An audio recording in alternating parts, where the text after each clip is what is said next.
Hi, welcome to prabha'sGALLERY. prabha'sGALLERY இன்னைக்கு நம்ம பகவத்கீதை தான் பார்க்க போகிறோம். வாங்க ஃப்ரெண்ட்ஸ், வீடியோக்குள்ளே போகலாம். இது வரைக்கும் பார்த்தீங்கன்னா கிருஷ்ணர் தன்னோட படைகளில் படைகள் இருக்குது. ஸோ அதை ஒருத்தருக்கு கொடுக்குறேன், அப்புறம் ஒருத்தருக்கு நான் ரதசாரதியாக பணியாற்றுறேன் அப்படின்னு சொல்லியிருந்தாரு. அதை தான் நம்ம இது லாஸ்ட் எபிசோடில் பார்த்தோம். இப்போ அடுத்து பார்க்கலாம். பகவான் கிருஷ்ணர் துரியோதனனுடைய மனநிலையை நல்லா உணர்ந்திருக்கிறாரு.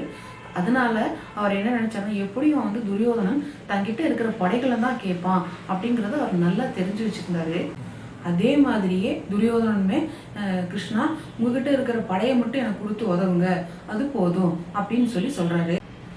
ஆனா அர்ஜுனரோ, வாசுதேவராகிய கிருஷ்ணரே, நீர் எனக்கு ரதசாரதியா இருந்தா அதுவே எனக்கு போதுமானது அப்படின்னு சொல்றாரு.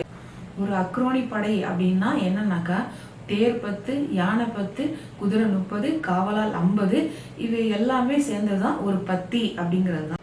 பத்தி 3 கொண்டது ஒரு சேனாமுகம், சேனாமுகம் 3 கொண்டது ஒரு குல்மம், குல்மம் 3 கொண்டது ஒரு கணம், கணம் 3 கொண்டது ஒரு வாகினி, வாகினி 3 கொண்டது ஒரு பிருதனை, பிருதனை 3 கொண்டது ஒரு சமு, சமு 3 கொண்டது ஒரு அக்ரோனி.